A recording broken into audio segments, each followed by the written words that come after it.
Final Hour Overdrive continues, brought to you by FanDuel, bringing you everything from the opening line to the final score. Bryan Hayes, Frankie Corrado, Jonas Siegel of The Athletic. Our best bets later in the hour in the game tonight.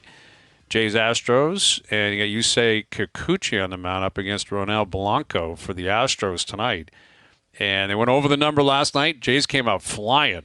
Offense was electric. Springer hit a 3-run bomb last night. George hitting leadoff again tonight. He's been out of that position for weeks, but he has been red hot lately, and he's back in the leadoff role tonight, and Bichette is going to hit cleanup tonight. The offense has been coming around to an extent, still not great. Not the greatest news for Jordan Romano today. He had surgery on his elbow. He's out at least 6 weeks, could be done for the year.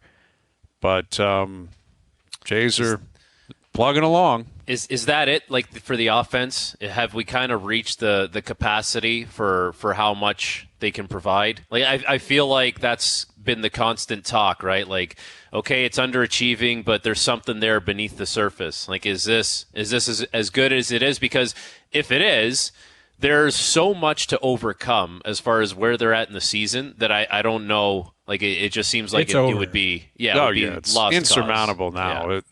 They're not getting back into a playoff position. I guess the outliers are still Bichette, Kirk, Alejandro Kirk, who ever since that All-Star season a couple of years ago, and they committed to him, his bat has disappeared. I don't know if it can return. I don't know if a year and a half into this, 2 years into this, you can just expect it to return. It probably was a one-hit wonder for him in terms of that great season he had, where he was probably the best hitting catcher in the American League that season. Well, and Hayes, wasn't that part of the justification for trading Moreno? Yeah, it was. He believed in Kirk. Yes, that's right. Yeah, he believed in Alejandro Kirk and Danny Jansen, for that matter. And Jansen had a good start to the year and hasn't been great lately. And you look at their lineup tonight. This Horowitz kid hasn't been up much, but he's supplied a spark. Mm-hmm. And Davis Schneider has become an everyday guy. His bat has cooled off, but his numbers have been pretty respectable.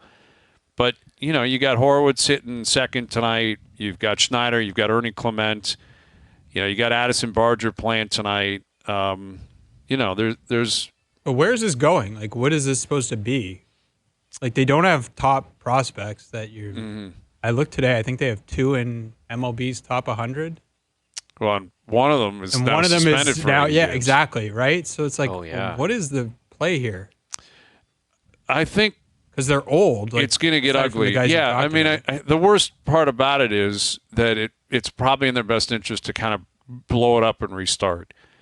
How do you do that now? Because you're also now in the top. What are they in the top? They're in the top 10 in spending. Right. Are they higher than that? Like they've opened the piggy bank. There's no excuse as far as we're not going to spend that much. Mm-hmm. We're a lower budget team. That's the other thing that comes into play. That's so crazy. The team is at where they're at. And ownership hasn't been shy to open the pocketbook. Money is not an issue. It's not an excuse. There's no issue in terms of the amount of money they have. But there were some guys that they could have signed in free agency that they just didn't. That would have helped. Yeah. Including one of their own guys. Who are you talking about there? You could go Chapman. Mm-hmm. You could go Brandon Belt. Both. Yeah, Chapman's been okay. Chapman's put up pretty good numbers. I mean, look what he did last year, though, Jonas. He was not good last year. Yeah, first 2 months, he was electric. First month and a half, and then it was a disaster the rest of the way. Fair. Belt was okay.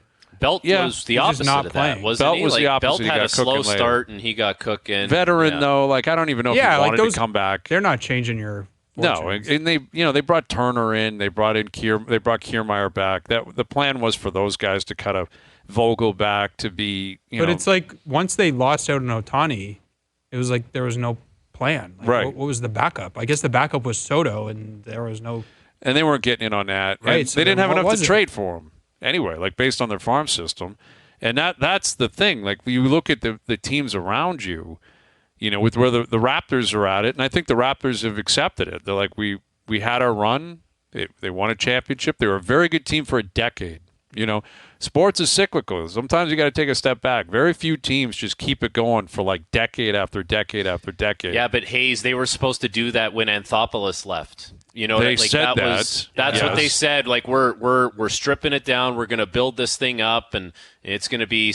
I don't know if the exact success words. Is what they were looking That's for. exactly what I was looking for. And now it's like they were in the playoffs, barely, and now it's back to we have to strip it down again. That is not the way it's supposed to work. And they may not feel that way.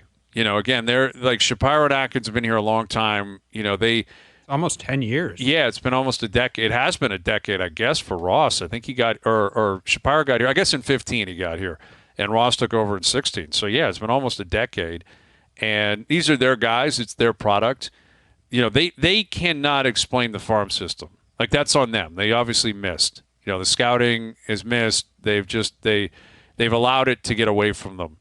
And it is subjective. It is. These are all guys can fall through the cracks. Some guys That's you don't the job, know about, though, right? No, I understand that. But even the evaluation of the farm system, they may think it's better than baseball prospectus. Where are the players then? I don't know. I mean, I don't have that answer for you, Jonas, but I'm just saying they may look at it and say, we believe we have a handful of guys that other people aren't aware of. Doesn't mean they're right, but they may sell it that way to ownership. But I would guess they're going to say this is a one-off. It's a blip in the radar. It's a down year, and what are you going to do? And they're going to try to retool. I'm not sure that's the right play, because this is a real mess up here. Here's longtime Major League pitcher and host of Off the Mound and co-host of Intentional Talk on MLB Network. Here's Ryan Dempster back on Overdrive. How you doing, Ryan? I'm good, guys. How we doing? We're doing well. We're trying to, figure this Blue Jay team out, talking about them daily. I mean, it's been a tough year, needless to say. And, the front office has been here for a long time. And payroll, they're top 10 in payroll, top 6 or 7 in payroll.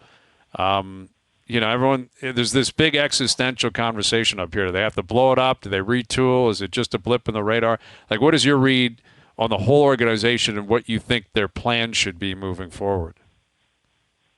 Yeah, thank God I don't have to make those decisions. I think it's kind of an interesting team, and when you look at it on paper and what kind of production these players are capable of putting up, you sit there and go, man, how can we not be? How can we not be in this? How can we not be competing? But the reality is you're not winning games like you're supposed to. Whether that was lack of offensive production early on, or starting pitching not quite doing what you expect to do, or middle relief struggling a little bit, kind of all those combinations. And then you have to sit there and say, what do we do? Do we just keep doing this year in and year out?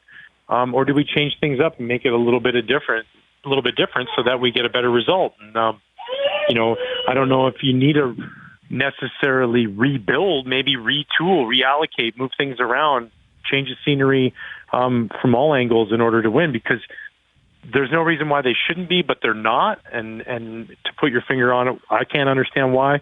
I think that they have very capable players of going out there and winning games. They're just not getting it done. How do you explain the down season for Bo Bichette? And if it's a retool, where does the future of Bo Bichette lie in that? Yeah, I don't know. I mean, it's just one of those things where I think, power-wise, we see this evolution in players where they come in and they hit 15 to 20 home runs, and then they get to the 25, and then they get to the 30 because experience and strength and all those kind of things. And the bat-to-ball skills are still there, but just, there hasn't been quite that. Is it injuries in the past that limit you? I don't know. I think Bo is a really great young ball player, and I think that, it's in there. We've seen it, and for whatever reason, it's not coming to fruition, on that elite caliber level that we were hoping for, that progression, as fans of the game. And so, I don't know. I truly believe that Toronto will probably be sellers come the trading deadline, and that some of these guys might end up in other places. With Ryan Dempster, Bichette had an interesting comment last week. He was asked about the trade deadline now that we're into July, and about his status with the team. And, I think he was posed the question, would you be surprised if you were traded by the Blue Jays? And he said, no, I wouldn't be surprised at all. And that, as you can imagine, Ryan, that rang out in the city, rang out in the fan base and the media. We're like, where's his head at? And I'm curious, as a player, if you can put yourself in his shoes, like you're having a down year, the team's not having a great year. He's got 1 year left up here in terms of his contract. Like, can you reason with an answer like that? What do you read into a comment like that from Bo? No, I think it's a combination of things. One is players, you want to be somewhere. There's no long-term contract, and you hear rumblings all along, right? Like, And let's be real, right? As players, we hear those rumblings, and it's not like front office stands up and goes, no, hold on. We want this guy to be a Blue Jay forever, and he's not going anywhere. There's kind of radio silence, or there's we're always looking to explore the best options, the corporate answer we always give, right? We're just looking to always upgrade the team or put the team in the best, place to succeed, both in the present and in the future. So then you start to sit there and evaluate it as a player, and you go, well, maybe my future isn't here. And, we want honesty out of guys, right? Why do we ask these questions if we don't want the honest answer? We get the honest answer, and then we all freak out and be like, he said this. Can you believe he said this? Well, what do you want him to do? Give the hockey player answer? Sit there and say we just skated hard out there, back and forth, up and down, two ways. Yeah. Pucks in deep, fight the puck in the corner, and then hopefully we get one to go in for us to get the win. Good win for the team. No, we want the genuine answer. He's given a real answer. This is 2024. That's what we're looking for. So just accept it. He's being real, and he's just saying, we're not winning games. I'm going to be a free agent soon. I only got 1 year left after this. Maybe I end up somewhere else because maybe they, behind closed doors that we don't even know about, try to get together on a long-term deal, and it didn't work out. And as we know in today's game, if you can't sign a player to a long-term deal, most of those guys, when your seasons are going south, get traded. That's the reality. Yeah, I love that answer, and I think you're right. Maybe we're putting a hockey lens on it, or, everything's hyper-focused in Toronto right now, as you can imagine. There's 7 games under 500. It's been pretty ugly. The front office is taking heat. We're still talking about the Blue Jays. I thought they'd still be talking about the Maple Leafs. Oh, we still are. Oh, we're still talking a lot about the Leafs. Don't you worry about that. We got 3 hours, Ryan. Yeah, we got 3 hours here every day. Oh, the Leafs are getting theirs. Yeah. Don't you worry about it. But, you've been on, over the course of your career, you would have been on both ends of it. Great teams, World Series teams, maybe bad teams with high expectations where it didn't work out. What's, in terms of a clubhouse mood, how much does it really swing? The mood of the clubhouse, the disposition of the players based on the actual standings and the win-loss record? Well, I think what happens is you come to work every day because it's our job, and every day it becomes about a negative energy. The questions being asked are negative. They're not a positive. Man, great win. You guys are. No, it's like, do you think you're going to be holding this together? Do you think it's all of this angst of negativity that when you're not going well that you feel in a locker room? You feel it from the fans the first time an error happens in the first inning. And it goes, oh, all through the stadium. We feel that. We're humans. We're not robots. So we feel all that. So it's a constant grind. So what happens is guys hide. They don't want to hang out in the locker room because they don't want to run into reporters, because they don't want to run into somebody. The coaches get a little bit weird. They all of a sudden, and it just becomes this thing. But the fact is, and the reality is that all you can control that day is winning that day, because you don't know when your season is going to turn. It can turn like that. And, look at the Arizona Diamondbacks last year. They weren't in it until middle of August, and all of a sudden, boom, it starts going, and then they get on a roll, and next they're in the World Series. So, it can change. But you have to make it change. It can't just happen because of what's on the back of the baseball card. Well, look at our stats. I mean, every year we got guys who are going to be right. Cool. You got to win. You got to do the little things. You got to get the lead. Find a way. Bunt a guy over. Get him on. Get the lead, because it's a lot easier to play with the lead than it is to play trailing behind. You got to make the plays defensively. You got to turn the double plays. You got to catch the balls in the gap. You got to hit the cutoff guy. When you're losing, all of those things that you're not doing right get magnified. When you're winning, you can get away with them. When you're the New York Yankees and you're 23 games over 500, you don't turn a double play and they end up scoring runs. That's cool, because Aaron Judge is going to hit a 3-run home run later and go up. When you're the Dodgers, Shohei Ohtani's going to put one in the seats. Freddie Freeman's going to hit a double off the gap at the gap. That's what happens when you're a winning team. When you're a losing team, those little things you can't get away with. You can't get away with a bad base running mistake. You can't get away with a 4-0 lead as a starting pitcher and go out there and walk 2 or 3 guys. You're going to lose. That's what happens when you're in a losing environment. So you have to climb your way out of it. You can't just cross your fingers and go mentally, it's going to happen because we're a good team and we know that. Nope. Don't wait for it to happen. Make it happen. Well, Ryan, some of the players you just mentioned there, we think of and are superstars. I wonder how you feel about Vladdy at this point. Do you still see him on that trajectory, or do you just think this is kind of what he is? He's a good player, maybe not a superstar, great player. I think the ability's in there, especially from a hitting perspective, right? It's in there.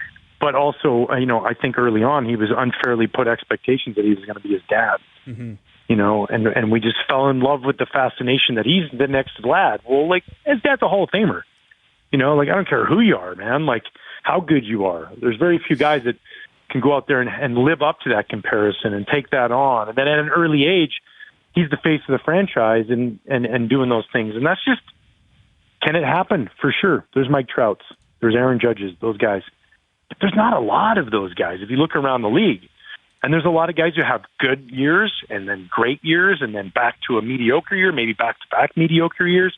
The league's always adjusting, and then you go through different things. Maybe you lose something in your swing. I think that Vladdy is an all-star caliber player that can do it year in, year out and has an opportunity to be an MVP caliber player. But it's not just going to naturally happen. You have to come every single day and put that work in. And I'm sure he does. I don't know. I'm not there to see it, but I know he does. I know he works hard, and I think he's having a tremendous season right now, and I think he can carry that through. And I think we're just at the beginning of the guy's career, really. At the end of it all, I mean, it's not like he's been playing in the league for 12 years. So I think he's capable of. He's been an all-star multiple times, and I think he can keep doing it. Ryan, you mentioned the term retool a little while back, and talking about hockey, we hear that often from general managers in the NHL. There's some GMs, there's some teams, they completely butcher it, and it sets their organization and franchise back a number of years. In the rare occasion, there's teams that can pull it off. How difficult is it to pull off a retool in Major League Baseball? Well, it's hard because you're at. When you try to retool versus rebuild, when you want to rebuild, that's great. Everybody wants your players. But when you're trying to kind of tool, you have, not only do you have to get rid of some of your players, you have to acquire other players, whether that's free agency, whether that's in trade, and then you have 29 other teams that you're fighting with to make those trades. And it's a very difficult task to be able to do. I've seen teams do it. Look what the San Francisco Giants did on their run for a little bit there was, they had their core players, no doubt. They had their Tim Lincecums, they had their Buster Posies and Brandon Crawfords, but, it was Cody Ross one year, and then it's Hunter Pence another year. And it's, there was always ways that they were injecting new blood, new life into their roster for guys who, maybe got complacent. You have to really be self-evaluating, and as a franchise and be like, who's complacent right now, and can we get them out of that? Who's going through the motions? Who is the same guy year in, year out? We've seen no progression, and we're just crossing our fingers hoping that it takes place. And so I think it's a lot harder to retool than it is to rebuild, but can it be done? Yeah, I think it can be done. You just have to work hard at it and be determined and have a plan and take chances. If you're going to retool, you can't be like, well, I'm going to hit on every one of these free agents. No, you got to be able to, take a chance and be like, I'm going to go get the big dog. Because if you get the big dog free agent, now you can get other free agents to come in. Absolutely. He is Ryan Dempster. It's always great catching up with you, Ryan. We appreciate you doing this, man. We'll do it again soon. You got it. All right, guys. Thanks, man. You too. There he is, Ryan Dempster. Good Canadian boy, host of Off the Mound, co-host of Intentional Talk, MLB Network, and longtime pitcher, starter, bullpen, everything. Awesome guy to catch up with. And yeah, he speaks of it like that negative energy that just keeps like bundling. And yet there's also an understanding in sports, like you break out of it and go the other way. Like people will go with you. Like the team will determine the whole mood. Like if a team's rocking and playing great, it's positive. Everything's awesome. Media, fans, packed house, can't get enough of it.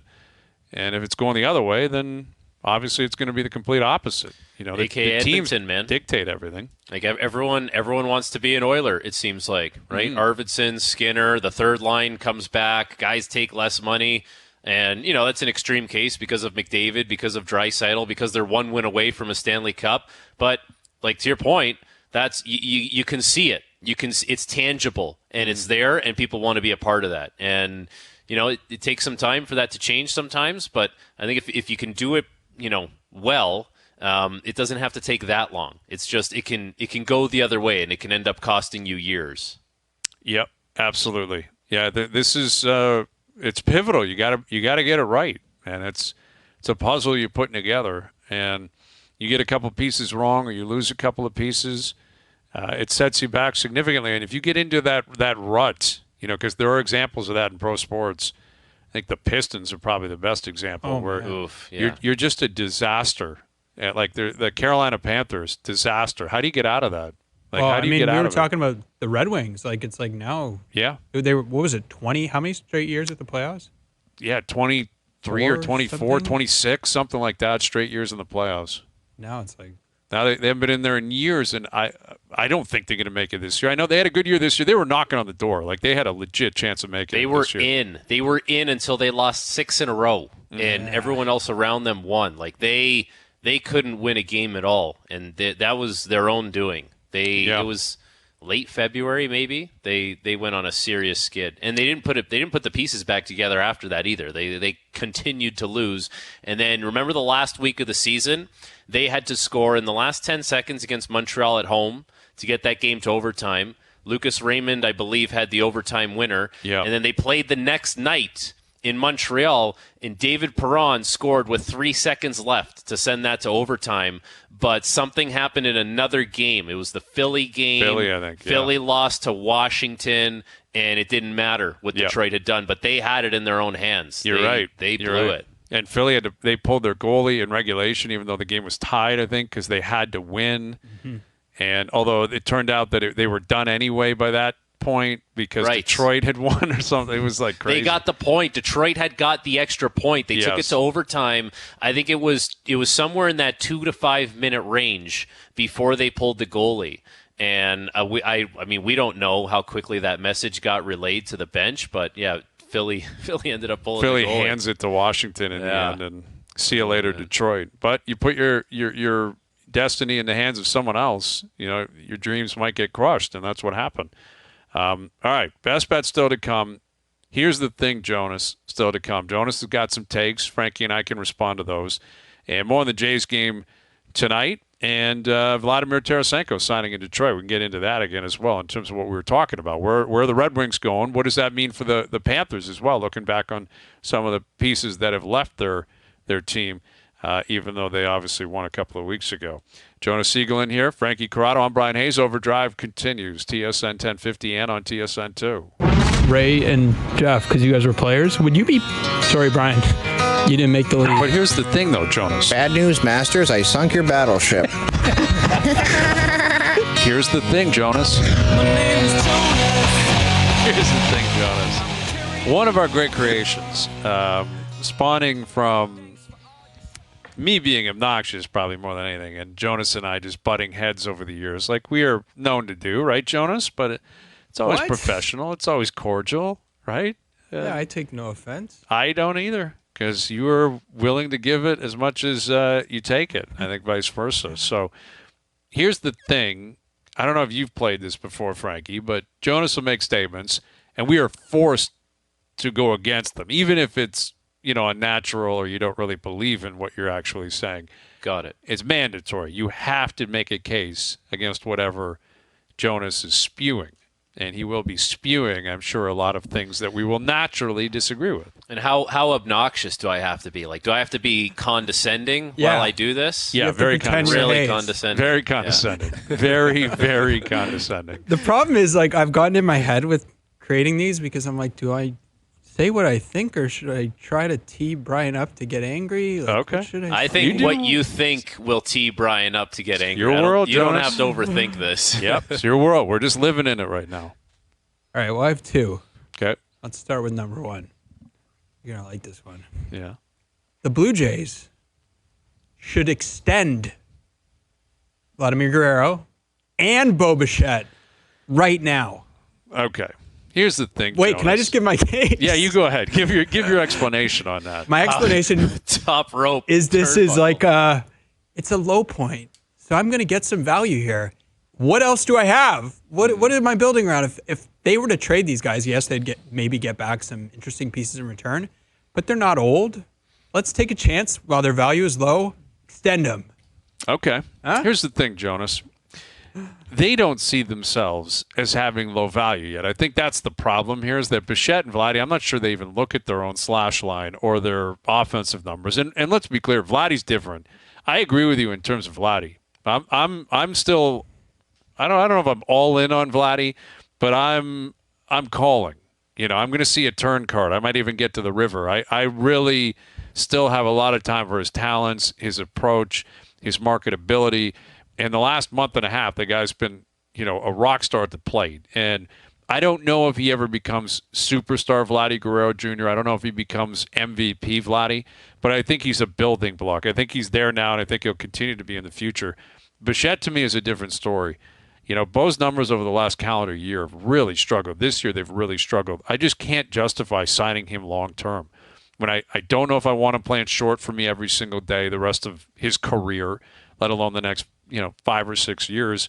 This guy's got 4 home runs this year. 4 home runs. We live in a power era of baseball, and he strikes out a lot. He doesn't get on base a lot. I just can't commit to Bo. I can't do it, even if I feel like it's sneaky and I'm getting some sort of massive discount. I'm not sure it will turn into that if this is the player he's going to be. And he's better than this. He's proven he's better than this. I think he bounces back to like respectable numbers. But again, I don't think we're talking the next Derek Jeter here with Bo Bichette anymore. It's not. I don't think that's going to happen. All right, you want me to go here? Yeah. All right. Here's the thing, Jonas. Things around these two guys. There have been good conditions for these guys to break through. You've had a good rotation. You've made improvements to the bullpen in prior years. And when the time has come for these guys to provide the big hit, the home run, guys are on base. These guys have been there, just like the Leafs guys have been there, and they haven't been able to cash in. So now you have a team that is in free fall and with no limited prospects. So you have a chance to recoup some prospects, some assets, and if you move on from one of these guys, probably Bo Bichette, can you drum up some interest around the league to get you something in return? I think the answer would be yes. Okay. So I would not be extending both of these guys. All right, Jonas. I think I agree with you guys, except the only thing is, what are you trading Bichette for at this point? I don't know what that value is. That, I wouldn't trade him right now either. No, right? It'd almost be better to wait, but then he'll be in his walk year, no? Yeah, he's got 1 year left. He and Vladdy have a year left of team control, and then they've got to figure out what they're going to do. So at some point, you're gonna make a call, and Bichette. People are reading body language and all that, and he had an error last night. It didn't look good. Body language, though, for him has been it's been like casual at times with him, with the body language. Even the way he talks, it almost looks like not the most interested. Don't you think there's a William Nylander kind of vibe to him? That's what I'm saying. He's just that's kind of is that fair? I don't know if that's fair. Yeah. I don't know. Can that actually be a benefit to him? When it really gets, the intensity elevates, and yet he can keep his heart rate, in check. I don't know.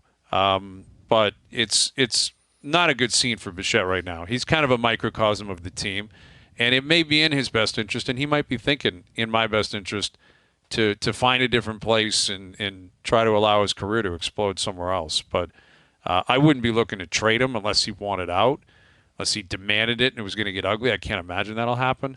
I would let him, play it out, try to get hot. But August, September, and then make a call. So that's it. Make a call after. Yeah, you got to make a decision because you can't go into next year and just be like, well, we don't know what we're gonna. Yeah, I think you got to make a call this offseason on what you're going to do. And you got to make it pretty clear, I think, to the player. We want you here legitimately long term. Let's try to work this out. I don't think this is a scenario, especially with where the season's going and them losing the amount they're going to lose. You can afford to just be wishy-washy and say, "Oh, we'll see what happens next year." They got to evaluate, which they are, and make a call on this. And I think it's more than likely it happens in the offseason. Speaking of which, I do not believe this, but it's a game. Okay. Right? Yeah, exactly. I do not agree with this statement. All right. Okay. The Leafs should extend Mitch Marner if they're not going to trade him now. Okay. You want to go first here, Frankie? Here's the thing. Okay. Here's the thing, Jonas. Can you just repeat it for me again? Because there was some verbiage in there. Yeah. The Leafs should extend Mitch Marner if they're not going to trade him now. Okay. Here's the thing, Jonas. We have seen it year in and year out how this doesn't work. And the term own rental has been coined by many insiders over the years. And it's nonsense.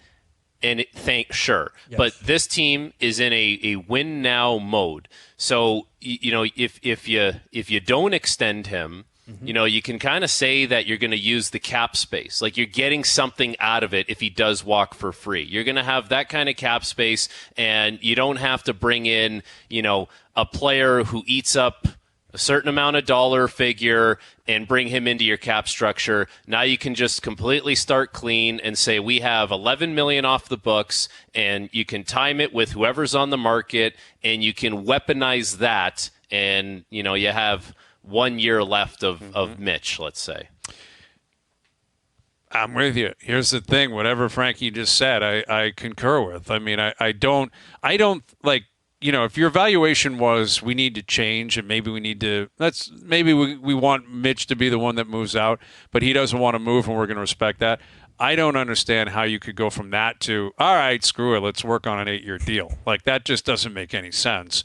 I think it's in the best interest of the team, of the player also, like to play this out, because there is another storyline that's not being discussed enough, that it works out this year. Yeah. Right? 100%. That Mitch, Marner's going to do what he always does. He's a great player. He's going to put up great numbers. He's going to impact this team positively in terms of wins. I'm curious how he handles the media this year and, his public persona and all that. I don't know what he's going to do on that front. But when he's on the ice, if he pushes all that aside, he's going to do what he's always done. He's in his prime, and he's one of the 15 or 20 best players in the league. I expect that to continue. And if everything breaks for them in the playoffs, and things change and they go on a bit of a run, everything's going to change. Like, everything will be different. And he's not going to get $15 million because of that. He'll just continue to get whatever deal they were going to give him now, right? Like, that's like you mentioned with Bichette. There's no discount. Not going to be a discount. There's not going to be, an understanding that, fine, don't give me a no movement. Or all these guys get everything they want out of these contracts. That's not going to change with Marner. Whether it's this summer, next summer, at the trade deadline, in between, December and January when Willie signed his deal, it's not going to make a difference. I don't think he'd be forced into doing anything right now. I think from a PR standpoint, just let resting dogs lie. You know what I mean? Like, just the Leafs are just going to get out of Dodge, I think. They're just going to get out of Dodge. You're not going to hear from them. Be a couple of press releases over the summer when they sign guys to PTOs or whatever. That's going to be it. And they're going to get to the fall, and they're all going to be prepared. They're all going to be planned. Berube is going to be a big part of it. Craig Berube is going to step in and be like, draw all the attention to me, which is smart, which he should do, and I believe he will. And I think he'll do a good job of it. And they'll get on the ice, and they'll start winning, and then everyone will be excited that the Leafs are back. That's the playbook. That's the move. And, they'll figure out what they're going to do in the future. And I think at a minimum, if they decide to let Tavares, his deal expire, Marner's deal expire, we just saw Stamkos left, Gensel showed up. You can replace him with good players. You can spend the money Cujo elsewhere. left, Eddie Belfour showed up here in this organization. It happens. Right? It Turnover does happens. I think, Jonas, what is your actual take on that? I'm with you guys. Like, I wouldn't touch it right now. I don't see the upside in it. Like, how can you lock yourself into that core even further when, like, the same thing could happen again in the playoffs? I think Brian's right. Like, I do think that scenario has kind of just been dismissed. It's like, that's not likely at all. It's like, it's not impossible. Like, they have another regular season like we've seen them have, and then suddenly, like, something clicks in and all their stars, like we're talking Matthews, Marner, Nylander, are awesome. They go on a long playoff run, and then the season ends however it ends. Maybe they win a cup, maybe they don't. And they talk about an extension, and then it's just like, okay, now it makes sense. Now, like, at least they've gone on a run. You've seen something change. You've seen this team make progress when it matters. Now it makes sense. To do it right now, just I don't know how it makes any sense at all. And why do you have to be so afraid of taking this into the contract year? Right. I mean, we just saw Boston it with the did Cup it with Pasternak. Yeah, right? I mean, the Cup Reinhart champions just did it. Exactly. Reinhart went all the way down to the wire. So you don't have to be afraid of this happening. And the other thing, in regards to the cap space that you would get, Tavares, Marner, that's $22 million right there. It's more like there's this idea, well, you're letting him go for nothing. It's like, but that's what you're getting, I guess. Right. And it would also be like real change, a shift in philosophy And, he may not be the only one. There could be multiple members of the organization. Who knows where we're going to be this time next year? Probably we'll just keep talking about it again and again. Yeah. And again. Well, you could also, and the other possible. thing, the Gensel, like they got something, like they moved his rights so he could sign the deal with Tampa. There's that possibility. You're not completely empty-handed, although it's not the full haul. But who knows what the full haul would have been anyways. Well, Frankie, that's what I would have liked to have seen from them this summer, where it's like Tampa lost in the first round 2 years after going to 3 straight Cup finals, and they're like, we got to change our team. Like, this is not working. Two first-round exits. And they're like, we got to change this. Like, out, like Sergachev, Stamkos out. You know what I mean? It's like, I don't know. Yeah. No, that's generally the way it works in most places. But, obviously it's a different approach here. We'll see. I mean, there's going to be more moves in the summer. I just saw, like, Doogie sent us the list of UFAs who are still out there. Alex Nylander on a PTO. Like, you think they would throw the Nylanders a bone and bring him in and give him a shot here in Toronto? It could be interesting. He did really well when he got to Columbus. And I'm actually surprised for a young team like that. You don't try and keep him in the mix and give him a chance to earn it. So that would be interesting. I don't know who else is out That's there. That's a nice story to distract away from things, right? Yeah. Bring in Alex and have him and Willie out there. Yeah, there you go. I mean, the names that are out there, it's not great. Daniel Sprong still out there. JVR is still out there.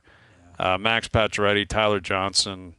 It's veteran guys who are probably they're going to sign PTOs. If they want to keep playing, probably what it's going to be. And if you want to keep playing, you're going to make $850,000 somewhere. Would you take a flyer on a D-man like, I don't know, Barry played here in the past, but like Shattenkirk, Barry, that kind of guy on like $1 million just to have as someone who can move the puck lower on the third pair? Would that be worth it? Probably can't hurt. Especially if this Hockenpaugh's situation is not going to work out. Right. Because he still hasn't signed, and, there's some red flags as to is he going to pass his physical, or the Leafs going to walk away. We haven't figured that out yet, but something's going to have to give there at some point, because he's the guy they were speaking highly of because of his ability to kill penalties, right? Like his size, and he's good on the penalty kill. And again, the reports are indicating, Steve Simmons anyway, indicating that he's in a bad place. Like his knees are bad to the point where there's some uncertainty of whether or not he can play again. So we'll certainly track that. All right, we'll come back with our best bets. Brought to you by FanDuel. Look ahead to Jays Astros again tonight. Overdrive continues. TSN 1050 and on TSN 2. All right, Jays Astros tonight. Best bets powered by FanDuel. Make your picks and assemble a same-game parlay in seconds on the FanDuel Sportsbook app. I'm going to play the under tonight. You got Blanco on the mound for the Astros. You got Kikuchi on the mound for the Jays. Bats have been explosive, but there's some guys missing from the lineup on both sides. I'm going with the under tonight, 8.5 total. I see a 4-3 game tonight, 5-2. I don't really have a read on who wins. The way the Jays have operated recently, it's been a yo-yo. So they won yesterday. Probably lean Houston winning tonight. But we'll see what comes of it with George Springer hitting lead off tonight. And, he's a guy that they have a lot of faith in. He's a guy that they need. He's a guy that they're invested in. He's got 2 more years after this at $25 million a year. You talk about the payroll being high. A lot of it is George. Springer's bringing a lot to the table in terms of that money. And, he was brought here for a reason. And for the most part, he's been a pretty good addition. But this year, it hasn't worked out for him. He's been red hot for a couple of weeks. And they're going to give it a shot. We'll see what comes of it tonight. He's always had to be the energy guy, right? Like the team kind of goes at the beat that George goes on. When he was struggling, the team's struggling, and he's playing a little bit better. So table setter. Yeah. Table setter. Saw the Leafs schedule came out yesterday. Do you study that, Jonas? I honestly should and never do. You're right. I just because it doesn't really matter to me now. You know what I mean? Mm-hmm. I don't know what it looks like. You don't start circling certain road games? Nah, because we know. We know mostly. Okay. Well, they started in Montreal. Did you used to do that? The first thing I did, when are we going to Florida? When are we going to California? I looked for nothing else. That's what I wanted to know. I find I look for that, and I don't go on those trips. Like I'm like, when are they going through California? When do they go through Western Canada? Like I am usually intrigued by that. Like when are the Leafs going there? When are the Oilers coming here? And what are the answers? The Oilers are. That's a good question. I looked at it last night. I know they're playing Edmonton on a Saturday night, and then it bookends with Vancouver the next Saturday. So they're out there for a week. I'm guessing they go to Seattle too, because they've mixed that in. Right now it's a 4-game trip. Yeah. But I don't know, Jonas. I was looking at it last night. I can't remember. But I think it's later in the season. I think it's later in the season. Yeah. I was looking at the Montreal schedule more than the Toronto one, just, maybe traveling, doing some of those games. They go Tampa, Florida, Vegas, home. Like that's and it's right after Christmas. And so I wonder if that's a strategic, there's going to be a lot of people traveling during the during the touristy stuff. So that's quite a swing. Right. And, yeah, the Leafs are out there February 1st through the 8th. They're in Western Canada and Seattle. Mm-hmm. And that would be right before the Four Nations face-off. Because I want to say now that I think coming out of that tournament, that's when they go out to California, I think, as well. Like I think they kind of bookend Western trips like pretty close to each other. When does it end? The tournament? No, the season. Is it as long as last year? Yeah, I mean, it's going into April. April 17th, Jonas, to answer your question. It's not going to change. You're looking at a cup final. You know why? June 23rd. That Four Nations Cup is the 10th to the 21st, right? Like that's what's blocked off. So it's going to start a week earlier, but it's still going to end the same time it did this year. So it'll be a long haul again. Yeah. Yeah, it will be. Do you think anyone's going to care about that tournament, or? I think so, because we've been so deprived of best on best. Yeah. The World Cup in 2016 didn't land as well because we had just been to the Olympics, for years, and they were there in 2010. They were there in 2014. Felt more hokey. Yeah, fake teams. Yeah, and it was very manufactured, and everyone kind of understood it was the NHL trying to make a buck, and they're doing the same thing here. Don't get me wrong. But it's 4 teams, it's quicker, and it's replacing something that people have really turned their back on, and that would be the All-Star game, right? So at a minimum, I think that's a positive. Yeah, and it'll generate a lot of talking, right? Like who's going to be on the team, who's going to play with McDavid, who's going to play with Matthews. And it's a tease for the Olympics, right, in a year. And there are bragging rights on the line. I think specifically Canada versus the U.S., I would have preferred to just see that. Give me best 2 out of 3, like a Canada Cup, 2 out of 3. That would have been great. That would be cool. That would have like been you're cool. excluding all these other countries anyway. Right, exactly. Like Germany's not in, Russia's not in. Czechs are not in. Czechs aren't in. The Czechs just won the men's worlds. Right. Right? Like they're a not good in. hockey nation. Don't care not about in you. This. Right. Yeah. They basically said we care about 4 teams, 4 countries. So why not whittle it down to 2? Forget the Swedes and the Finns. North America versus the world or something. That would have been kind of interesting. Didn't they do that for the All-Star game at some point? They did that at the All-Star game. Yeah. And again, you got to get Canada. Like, I need to see McDavid playing for Canada. Ever? Yeah. I mean, the last time he did it, he was wearing a cage at the World Juniors, I think. He might have gone to the Worlds, but I don't think he did as a rookie. Well, he was hurt. He was playing for Team North America at that World Cup, right. Was he not? Yes, he was. Matthews was on that team. It was the under-23 team. Weren't they on the same line? It was the 2 of them, and Mark Scheifele was on the right side. That works. Yeah, and that was a fun, exciting team, but it kind of added to, there's the Team North America, there's the Team Europe. It was... I didn't mind it, but I understand how you feel. That was hokey. A little. Yeah, I wasn't buying it. This one, it's not going to be parade in the streets type stuff, but I think it's going to be interesting, and it'll be fun to see the best players play. And I think it'll get spicy. Like I think when Canada plays the U.S., it'll get pretty emotional, pretty animated. And again, it's a precursor for what's going to happen a year from then, which will be at the Olympic Games, which we look forward to. And the Olympics summer games starting up in no time over in Paris. So we're going to be on that here on TSN Radio as well as we move forward. All right, Jonas, good stuff, buddy. Boys. Frankie, good stuff. Thanks to everyone behind the scenes for helping out today. We appreciate it, as always. Thank you for tuning in today, TV, radio, podcast, or web. We appreciate that. We're out of here. Enjoy your evenings. Enjoy the games tonight. We're back tomorrow at 4 p.m. We'll chat then.